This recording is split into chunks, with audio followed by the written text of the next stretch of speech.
하나님 아버지, 우리를 천국 잔치로 불러주셔서 우리가 이렇게 하나님 나라를 누리며 살아가게 하시니 참으로 감사합니다. 아버지 하나님, 우리에게 주신 이 하나님 나라가 얼마나 귀한지 우리가 늘 감사하는 마음으로 살아가게 하시며 이 천국 잔치를 소망하고 또한 갈망하며 이 땅을 살아가게 하여 주옵소서. 예수님의 이름으로 기도합나이다. 아멘. 찬송가 524장 하시겠습니다. 갈 길을 밝히 보이시니 주 앞에 빨리 나갑시다. 우리를 찾는 구주 예수 곧 오라 하시네. 죄악 벗은 우리 영혼은 기뻐 뛰며 주를 보겠네. 하늘에 계신 주 예수를 영원히 섬기리. 우리를 오라 하시는 말 기쁘게 듣고 순종하세. 구주를 믿기 지체 말고 속속히 나가세. 죄악 벗은 우리 영혼은 기뻐 뛰며 주를 보겠네. 하늘에 계신 주 예수를 영원히 섬기리. 주 오늘 여기 계시오니 다 와서 주의 말씀 듣세. 듣기도 하며 생각하니 참 진리시로다. 죄악 벗은 우리 영혼은 기뻐 뛰며 주를 보겠네. 하늘에 계신 주 예수를 영원히 섬기리. 성경 말씀 누가복음 14장 15절부터 24절까지입니다. 누가복음 14장 15절부터 24절까지 말씀입니다.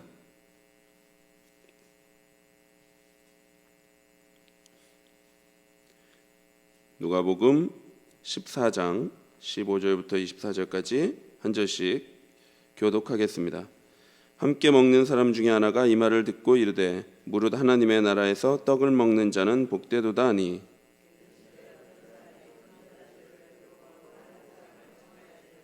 잔치할 시각에 그 청하였던 자들에게 종을 보내어 이르되 오소서 모든 것이 준비되었나이다 하매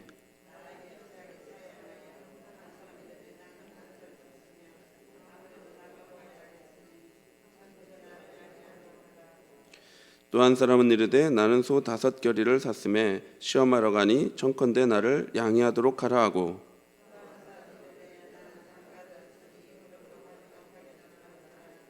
종이 돌아와 주인에게 그대로 고하니 이에 집주인이 노하여 그 종에게 이르되 빨리 시내의 거리와 골목으로 나가서 가난한 자들과 몸 불편한 자들과 맹인들과 저는 자들을 데려오라 하니라.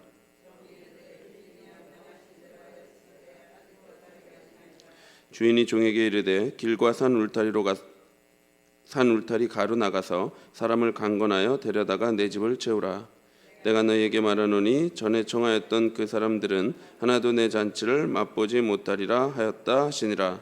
아멘. 지난 내용을 잠시 돌아보면요, 그 안식일에 바리새인 지도자가 예수님을 자기 집으로 초대했었습니다. 그것은 예수님을 함정에 빠뜨리고자 함이었죠. 그래서 바리새인 지도자의 잔치라면 도저히 초대받아 올 리가 없는 수종병 든 한 사람이 예수 앞에 딱 있었습니다. 바리새인들은 예수가 수종병 든 사람을 고치면 그것을 꼬투리 잡아서 고발할 구실로 삼으려 했던 것입니다. 그러나 예수님은 보란듯이 수종병 든 사람을 고쳐주시고는 너희 중에 누가 그 아들이나 소가 우물에 빠졌으면 안식일에라도 곧 끌어내지 않겠느냐라고 말씀하십니다. 말하자면 소가 길에 넘어진 것을 보아도 우리가 도와서 일으켜주는데 그렇게 성경이 그렇게 하라고 말씀하는데, 소는 일으키면서 고통받는 한 영혼을 풀어서 자유케 하는 것이 잘못된 것이냐, 이렇게 말씀하신 것입니다. 그러면서 잔치의 비유를 말씀하시는데요, 잔치에 청함을 받거든 높은 자리에 앉지 말고 가장 끝자리에 앉으라고 말했습니다. 높은 자리에 앉으면 부끄러움을 당하고 쫓겨나게 되겠지만 끝자리에 앉으면 주인이 벗이어 올라 앉으라 라는 말을 하여 모든 사람 앞에서 영광이 있을 거라고 말했습니다.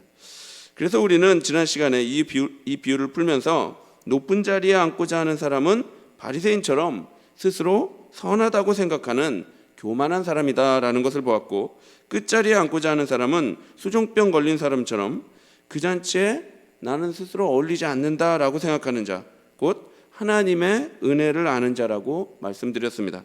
이러한 문맥에서 다음 이야기는 15절에, 오늘 우리가 함께 읽은 15절에 함께 먹는 사람 중 한 명의 말로 시작되고 있는데요, 그것은 무릇 하나님의 나라에서 떡을 먹는 자는 복되다입니다. 물론입니다. 하나님 나라, 즉 천국에서 떡을 먹는 자는 복됩니다. 천국 잔치를 누리는 자는 복되지요. 예수님께서 이 말을 듣고 비유로 말씀하십니다. 16절입니다. 이르시되 어떤 사람이 큰 잔치를 베풀고 많은 사람을 청하였더니, 주인이 큰 잔치를 베풀었습니다.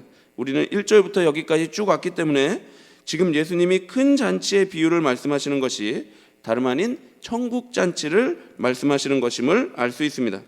그래서 우리는 오늘 말씀을 통해서 어떤 사람이 이 천국 잔치에 참여할 수 있는가, 또는 어떤 사람은 이 천국 잔치에 참여할 수 없는가 하는 것을 살펴보게 될 것입니다. 여기서 천국 잔치는 궁극적으로 우리가 마지막에 기업으로 받을 그 하늘나라를 말하는 것이며, 또한 이 땅에서 천국을 맛볼 수 있는 모든 하나님과의 교제, 말하자면 예배나 기도회나 우리가 지금 나온 것처럼 새벽 기도회나 또는 성도의 교제, 이런 모든 하나님과의 교제를 말하는 것입니다. 다시 16절로 돌아가서요, 어떤 사람, 즉 주인이 큰 잔치를 베풀었습니다. 그리고 많은 사람들을 초청했습니다. 그러니까 잔치를 베푸는 주인이 이미 이 초청 잔치에 올 자들에게 먼저 초청장을 보낸 겁니다. 물론 그때는 우편이 아니라 이 종들이 직접 다 가서 이때에 잔치가 있으니 와주십시오 이렇게 얘기한 겁니다. 그리고 그들이 다 수락한 상황입니다. 그리고 이제 드디어 잔치할 시각이 되었습니다. 17절입니다. 잔치할 시각에 그 청하였던 자들에게 종을 보내어 이르되 오소서 모든 것이 준비되었나이다 하매, 이제 잔치의 모든 것이 준비되었습니다. 그래서 주인은 종을 보내어 모든 것이 준비되었으니 오소서라고 말합니다. 그런데 18절에 어떻게 합니까? 다 일치하게 사양합니다. 본문에는 세 사람이 나오고 있는데요, 이 세 사람은 모두 천국 잔치의 초대를 받고도 다 일치하게 사양하고 있습니다. 먼저 첫 번째 사람을 볼까요? 18절 중반 이후에 보시면 이 사람은 나는 밭을 샀음에 아무래도 나가보아야겠으니 청컨대 나를 양해하도록 하라 이렇게 말합니다. 왜 못 온다고 말합니까? 밭을 샀다는 겁니다. 그런데 곰곰이 우리가 한번 생각해 보면 그 이유가 조금 이상합니다. 여러분, 밭을 사려고 하면 그 땅을 사기 전에 그 땅이 좋은지 나쁜지 가서 알아봅니까? 아니면 다 사고 난 다음에 이 땅이 좋은가 해서 나가봅니까? 당연히 그 땅을 사기 전에 그런 것들을 다 알아봐야 할 것입니다. 그런데 내가 이제 땅을 샀으니 한번 나가봐야겠다 이렇게 말을 하고 있습니다. 두 번째 경우도 이와 같습니다. 두 번째 사람은 19절에 나는 소 5겨리를 샀음에 시험하러 가니 청컨대 나를 양해하도록 하라 이렇게 말합니다. 한 겨리를 소 2마리가 끌었으니까요, 5겨리면 10마리를 산 것인데요, 이번에도 소를 사기 전에 어디 아픈 데는 없는지, 건강한지, 흠은 없는지 이렇게 알아보고 시험해 봐야 되는데, 다 샀는데 샀음에 시험하러 가야 하니 양해해달라 이렇게 말을 합니다. 굉장히 이유가 조금 이해하기 어렵습니다. 따라서 이들은 정당한 이유로 부득이 잔치에 못 오는 것이 아니라 지금 변명을 하고 있다는 것을 알 수 있습니다. 세 번째 사람도 등장하는데요. 20절에 또 한 사람은 이르되 나는 장가 들었으니 그러므로 가지 못하겠노라 하는지라. 이 이유는 언뜻 보면 나름 일리가 있어 보입니다. 신명기 24장 5절에 보면 사람이 새로이 아내를 맞이하였으면 그를 군대로 내보내지 말 것이요 이렇게 말합니다. 그러니까 결혼을 하였으면 군대도 내보내지 말라는 거지요. 아내를 즐겁게 해주기 위함입니다. 그런데 이 경우도 가만히 생각을 해보면 군대야 오랜 시간이 걸리는 것이고 또 더군다나 죽음이라는 이 위험이 도사리고 있는 것이 아닙니까? 그러니 막 결혼한 남자에게 군대를 보내지 말라 이렇게 말씀하셨던 것입니다.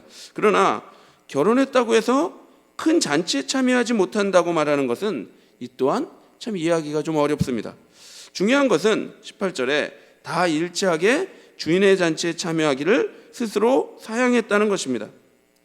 그리고 이 잔치에 이 잔치를 진짜로 사양한 이유는 본질적으로 주인의 잔치에 참여하는 것보다 밭을 사고 소를 사며 장가드는 일이 더 중요했으며 더 우선적인 일이라 여겼기 때문입니다.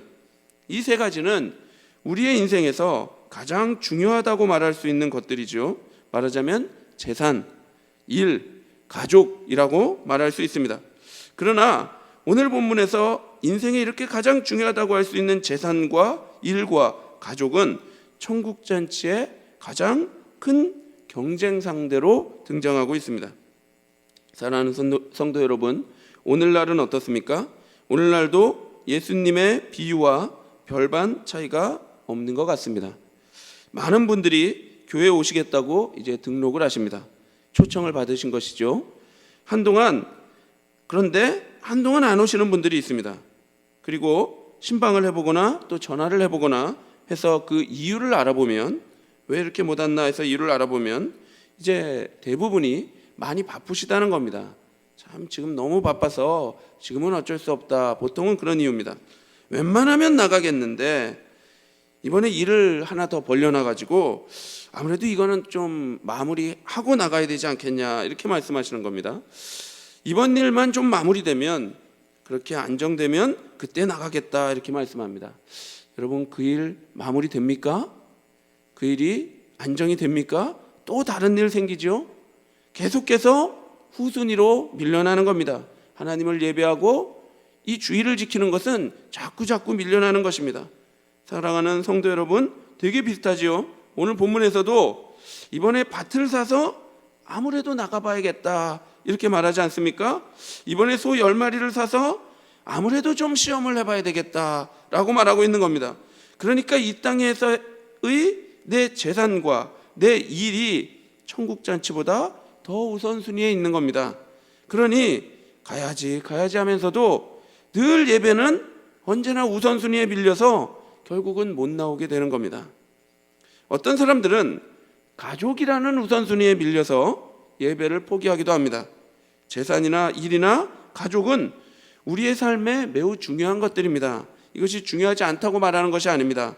이 모두는 그런데 하나님께서 물론 우리에게 주신 선물이죠. 그런데 이 선물이 하나님보다 우선순위를 차지하는 그 순간 그것들은 우리들의 우상이 됩니다. 그래서 어떤 사람들은 이번 주에는 가족과 캠핑을 가야 해서, 이번 주에는 가족과 모임을 가져야 해서, 이번 주에는 우리 아들이 중요한 시험이 있어서, 이번 주에는 우리 딸이 중요한 면접이 있어서, 그래서 절에서 예배를 포기합니다. 주일을 포기합니다. 우선순위에 밀린 것입니다. 이들은 스스로가 천국잔치에 참여할 수 없는 자들임을 스스로 말해주고 있습니다. 20절 하반절을 한번 보십시오. 20절 하반절에 이렇게 말합니다. 그러므로 가지 못하겠노라 하는지라. 스스로 나는 그 천국잔치에 가지 못하겠노라 말하고 있는 것입니다. 사랑하는 성도 여러분, 그 천국잔치에 누가 들어가지요? 20절에 보니까 주인이 그 소식을 듣고 노하여서 빨리 시내로 나가서 가난한 자들과 몸 불편한 자들과 맹인들과 저는 자들, 그런 자들을 데리고 오라고 말합니다. 우리가 지난주에도 본 것처럼 수종병 걸린 사람처럼 이렇게 스스로를 낮게 여기는 사람들, 그래서 이 잔치에 초대받았을 때 끝자리에 앉는 사람들, 자기 자신을 이 잔치에 어울리지 않는다고 생각하는 사람들, 그래서 그 주인의 은혜를 너무 사모하고 감사히 여기는 자들이 바로 이 천국잔치에 참여하는 것입니다. 결국은 그들이 천국잔치에 참여하는 것입니다. 그러니까 이 천국잔치는 막 스스로 이 땅에서 잘 살고자 발버둥치는 자들은 들어갈 수가 없습니다. 내가 돈 많이 벌어서 성공하고 난 뒤에, 내가 일을 많이 해서 높은 자리에 올라가고 난 뒤에, 내가 가족들과 좋은 시간 다 보내고 난 뒤에, 그 뒤에 그 잔치에 참여하겠다 말하는 자들은 이 잔치에 참여할 수가 없습니다. 이들은 이 세상에서 누릴 수 없는 가장 귀한 하늘 잔치에 초대를 받았으면서도 이 땅의 재산과 이 땅의 일과 이 땅의 가족들 때문에 그 잔치를 거절하고 있는 것이죠. 그러나 병자들과 죄인들은, 스스로 죄인들이라고 생각하는 자들은 그 잔치에 스스로가 어울리지 않는 자들이라는 것을 고백합니다. 그래서 잔치에 초대받았다는 그 사실만으로도 그 은혜가 너무 감사한 겁니다. 내가 이 예배에 앉아서 하나님 앞에 초대를 받았다는 그 사실이 얼마나 감사한지 모릅니다. 그 부르심의 은혜가 얼마나 감사한지 모르는 겁니다. 그래서 잔치에 앉아서도 늘 말석에 앉아서 하나님의 은혜를 구하는 것입니다. 나 같은 죄인을 이와 같이 영광스러운 잔치에 참여해 주시다니요, 하나님 너무 감사합니다 라고 기도하면서 늘 기쁘게 그 잔치에 참여하게 되는 것이죠. 22절에 보니까 그래도 아직 자리가 남아 있습니다. 그래서 23절에 주인은 종에게 강권하여 데려다가 내 집을 채우라, 이렇게 선교적인 말씀을 하고 계십니다. 이는 그런데 분노 어린 말이거나 강제적으로 초대하는 것을 말하는 것이 아닙니다. 여러분, 이 말씀을 근거로 막 무례하게 아무런 배려 없이 사람들에게 막 거칠게 전도 활동을 해서는 안 됩니다. 친절하고 예의가 있어야 합니다. 하나님은 강제적으로 하시는 법이 없습니다. 이 말씀은 하나님의 강한 자비의 표현이죠. 자리가 비어서 문을 닫을 수도 있습니다. 그러나 이 자리를 계속해서 채워라, 어서 나가서 사람들을 불러오거라 라고 말씀하는 것입니다. 이는 고대 근동의 관습을 반영한 것인데요, 손님을 섬기고자 하는 주인이 이렇게 머뭇머뭇거리면서 잘 들어오지 못하는 그 손님의 손을 붙잡고 인격적으로 그 집 안으로 데리고 가는 것을 말하는 것입니다. 강권하는 것은 분노가 아니라 강한 자비의 표현인 것입니다. 사랑하는 성도 여러분, 이 땅에서의 삶은 하나님 나라를 준비하는 시간이자 하나님 나라를 맛보는 시간입니다. 따라서 하늘의 기쁨보다 이 땅에서의 즐거움에 우선순위를 두어서는 안 됩니다. 우리가 이 땅에서의 삶에 집착하면 집착할수록 더 성공하고 더 잘 살 것 같지만 결국 여러분, 그런 삶들은 이 땅의 노예가 될 뿐입니다. 그 재산의 종이 되고 그 일들의 노예가 되며 그 가족들의 종이 될 뿐입니다. 그것들에 매여서 살아가는, 속박되어 살아가는 종이 될 뿐이죠. 그러나 하나님 나라의 소망을 두고 하나님을 예배하고 이웃을 섬기며 살아간다면 이 땅은 천국을 맛보는 하늘나라가 될 것입니다. 이 땅의 영광에 취해 하늘 영광을 잃어버리는 일이 결코 없어야 될 것입니다. 우리 모두가 이 땅에서 하나님을 예배하고 이웃을 섬기면서 하늘의 영광을 맛보며 살아가게 되기를 바랍니다. 뿐만 아니라 마지막 때에 영광스러운 천국잔치에 참여하는 모든 성도들이 되기를 바랍니다. 기도하겠습니다. 하나님 아버지, 우리를 이 천국잔치에 불러주시니 너무나 감사합니다. 아버지 하나님, 그리고 또한 이렇게 우리가 하나님을 예배함으로 성도를 섬기고 함께 교제함으로 이 천국잔치를 경험하며 맛보며 살아가게 하여 주시니 너무나 감사합니다. 아버지 하나님, 우리가 이 천국잔치를 늘 사모하며 살아가게 하여 주시옵소서. 예배를 사모하고 주일을 기다리며 하나님 만나기를 소망하며 그렇게 살아갈 수 있도록 인도하여 주시옵소서. 그래서 하나님이 우리에게 이 복된 천국잔치를 초청하는데도 불구하고 거절하는 일이 없도록, 사양하는 일이 없도록 우리를 인도하여 주시옵소서. 감사드리며 예수님의 이름으로 기도하옵나이다. 아멘. 하늘에 계신 우리 아버지여, 이름이 거룩히 여김을 받으시오며 나라의 임하옵시며 뜻이 하늘에서 이룬 것 같이 땅에서도 이루어지이다. 오늘날 우리에게 일용할 양식을 주옵시고 우리가 우리에게 죄 지은 자를 사하여 준 것 같이 우리 죄를 사하여 주옵시고 우리를 시험에 들게 하지 마옵시고 다만 악에서 구하옵소서. 대개 나라와 권세와 영광이 아버지께 영원히 있사옵나이다. 아멘. 이 땅에서 천국 잔치를 준비하고 누리는 인생 되도록 기도하시고 주일 학교 여름 사역을 위해 기도해 주시고 고난 중에 있는 성도들을 위해 교회당 건축을 위해 기도해 주십시오. 그리고 개인적으로 기도하시기 바랍니다.